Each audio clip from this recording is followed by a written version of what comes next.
Tu vai, veloce come il vento. Quante espressioni di goli vedo sul tuo volto.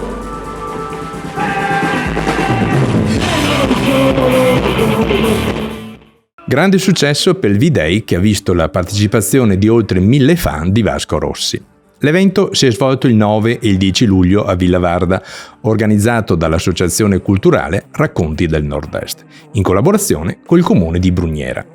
Un reunion festival che ha visto venerdì l'esibizione sul palco di Andrea Innesto, detto Cucchia col suo sax, accompagnato dalla cover band Nuovo Fronte Vasco, la Rockstar Vasco Tribute Band e il Gallo Team, la band di Claudio Gollinelli, lo storico bassista di Vasco.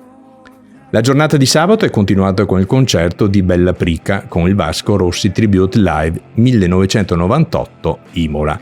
A chiudere la 2 giorni rock Steph Barnes, il chitarrista americano diventato la chitarra di Vasco, accompagnato da Paola Zadra al basso e Paolo Muscovi alla batteria. Un weekend all'insegna del rock con un prezzo vantaggioso del biglietto d'ingresso di 10 euro a giornata.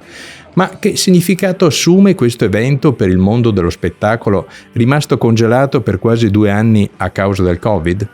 Il significato che tutti ci siamo sforzati per dare un segnale. Sappiamo che è difficile, sappiamo che poi alla fine dei conti rimettere in moto questa macchina incredibile non è semplice, però dovevamo provarci, dovevamo far vedere che siamo vivi e che ci aspettiamo tanto. Organizzare un concerto all'aperto è un compito davvero impegnativo. Sono 5 mesi di lavoro, contati a tutti i livelli, e una burocrazia impegnativa, anche la messa a punto artistica è molto delicata perché abbiamo a che fare con dei grandi artisti, quindi ogni campo deve essere specificato bene e messo giù al meglio.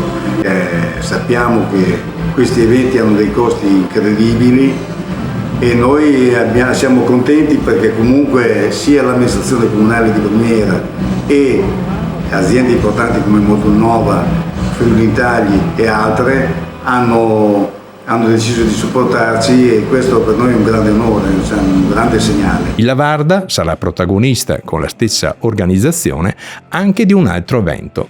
Ce lo siamo fatti raccontare in anteprima dall'organizzatore Pasquale Neri. Il 4-5 settembre c'è questo grandissimo appuntamento con il Fosar, questo festival incredibile che sta andando fortissimo e abbiamo il piacere e l'onore di avere una star assoluta che è Mogol.